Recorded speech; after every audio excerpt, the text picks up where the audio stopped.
Iran और America के एक दूसरे पर हमलों का आज छठा दिन है। दोनों ममालिक ने आज एक बार फिर मुखालिफ मुल्क की तंसीबात पर हमले किए हैं। अमेरिका के हमलों के जवाब में ईरान ने आज खलीजी हमसाया ममालिक में मौजूद अमरीकी फौजी अड्डों पर ताज़ा तरीन हमले शुरू कर दिए हैं, जबकि अमरीकी फजाइया ने मशरक़ वुस्ता में निगरानी बढ़ा दी है और ईरान ने यमन के हौसी बागियों को बाबुल मंदब बंद करने की हदायत जारी कर दी हैं। गुज़िश्ता रोज की तरह आज भी तेहरान ने उर्दन, कुवैत और बहरीन में फौजी अड्डों पर जवाबी हमले किए, जबकि अमेरिका ने यह कहा है कि उसने बुध की रात ईरान के खिलाफ हमलों की नई लहर शुरू की कि जिसमें अब नाए हुर्मुज़ से गुजरने वाले जहाजों को खतरे में डालने वाली ईरान की फौजी सलाहियतों को निशाना बनाया गया है। ईरान पर हमलों के बाद ईरान के आला मुज़ाकरातकार मोहम्मद बाकिर कालिबाफ ने सरकारी मीडिया से गुफ्तगू करते हुए कहा है कि अगर मुआहिदे से ईरान को कोई फायदा नहीं पहुंचता तो तेहरान के पास इसकी पाबंदी करने की भी कोई वजह नहीं। तहम मोहम्मद बाकिर कालिबाफ ने कहा है कि ईरान की कौमी सलामती का तकाजा यह है कि तेहरान अब नाए हुर्मुज़ में ईरानी इंतजामात बरकरार रखे।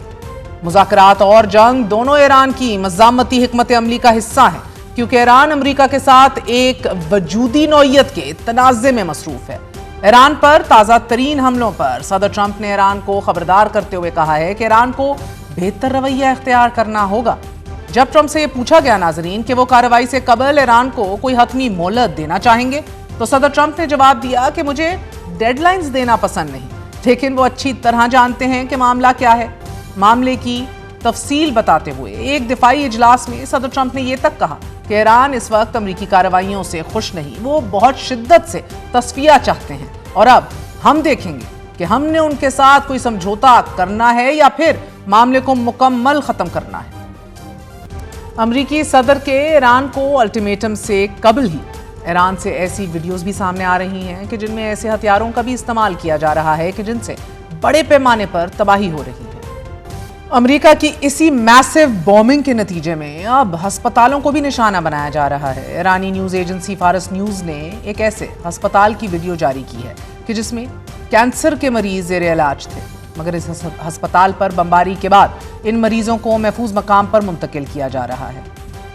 सदर ट्रंप का ईरान के खिलाफ फैसला कुन कार्रवाई का अंदिया देना और उसके साथ साथ ईरानी अहदाफ को निशाना बनाने के लिए भारी हथियारों का इस्तेमाल, साथ में मामले को मुकम्मल खात्मे तक पहुंचाने के बयान पर ईरानी फौज के मरकजी हेडक्वार्टर के तर्जुमान ने कहा है कि अगर वाशिंगटन ने ईरान के बुनियादी ढांचे पर हमले की धमकी पर अमल किया तो खित्ते के दीगर ममालिक का इंफ्रास्ट्रक्चर भी महफूज नहीं रहेगा। साथ ही ईरान ने यमन में अपने इत्तेहादी हौसी बागियों को भी हदायत जारी कर दी हैं कि वो बाबुल मंदब को बंद कर दें। ईरानी हदायत पर अमल करते हुए हौसी बागियों ने बाबुल मंदब के करीब मिसाइल और ड्रोन्स नस्ब कर दिए हैं। 3 ज़राए का हवाला देते हुए रॉयटर्स क्लेम कर रहा है कि हौसियों ने बाबुल मंदब को बंद करने की तैयारी मुकम्मल कर ली है और अब सिर्फ और सिर्फ इंतजार कर रहे हैं। रॉयटर्स के मुताबिक ईरान ने यह पैगाम हौसी बागियों तक कैसे पहुंचाया ये मालूम नहीं, मगर इतना जरूर पता है कि ये दरख्वास्त या हदायत ईरान की जानिब से की गई थी। जबकि आज ही यमनी हुकूमत ने यह दावा भी किया है कि उसने हौसी बागियों के एक ऐसे ग्रोह को पकड़ा है कि जो बाबुल मंदब को बंद करने के लिए हथियारों को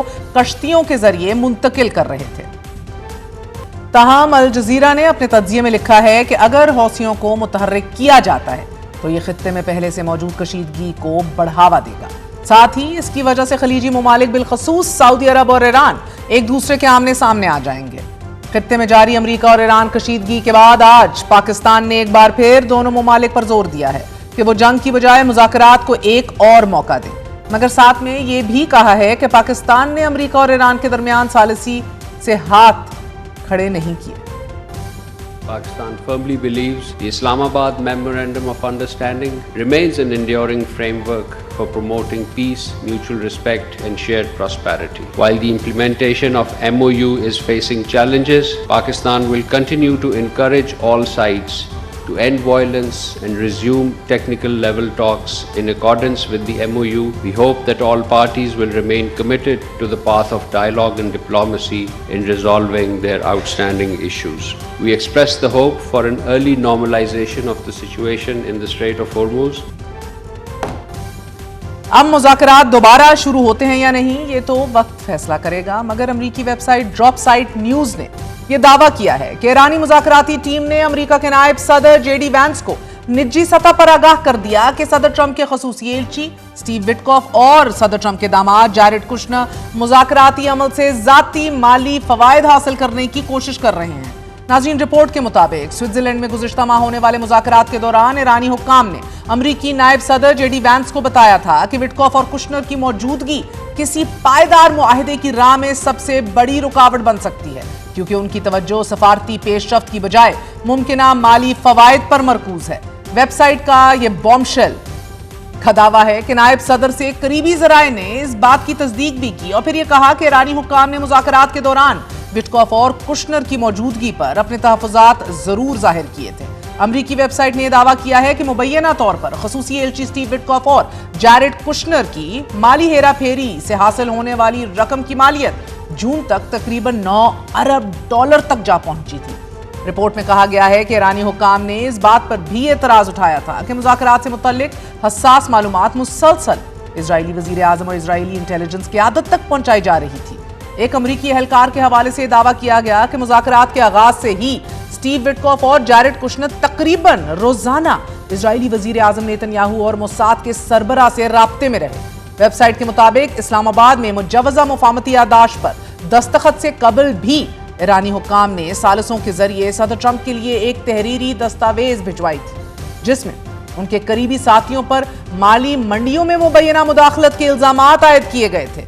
व्हाइट हाउस तर्जुमान एना केली ने बहरहाल ड्रॉपसाइट की रिपोर्ट को मुस्तरद कर दिया है, इसे ईरानी प्रोपेगेंडा करार दिया है। तहम न्यूज रिपोर्ट में मजीद कहा गया है कि ईरान का यह मौकफ था कि ओमान और स्विट्जरलैंड में होने वाले मुज़ाकरात के दौरान स्टीव विटकॉफ ने ईरानी मौकफ खसूसन यूरेनियम की इनरिचमेंट से मुतल्लिक मामलात दुरुस्त अंदाज में अमरीकी सदर डोनाल्ड ट्रंप तक नहीं पहुंचाए,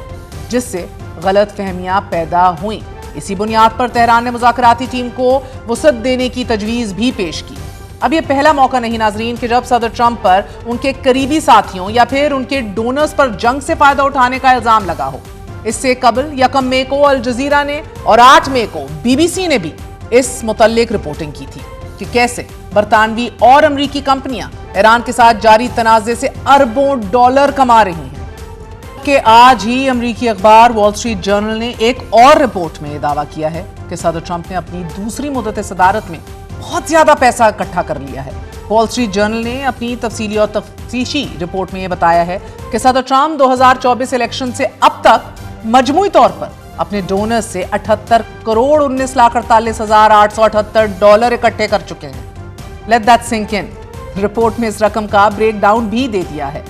और ये इंकशाफ किया गया है कि सदर ट्रंप की मेगा इनकॉर्पोरेशन में 39 करोड़ 28,27,000 डॉलर से जायद रकम वसूल की गई। ट्रंप वैंस इनॉग्रल कमेटी के जरिए 24 crore 14 lakh dollar, Donald J Trump presidential library foundation से 10 करोड़ 30 लाख डॉलर, जबकि trust for the national mall के जरिए 3 करोड़ 45 लाख डॉलर और फ्रीडम 250 और जॉन एफ कैनेडी सेंटर के लिए मजमूई तौर पर 10 करोड़ डॉलर से जायद रकम डोनाल्ड ट्रंप बतौर सदर वसूल कर चुके हैं।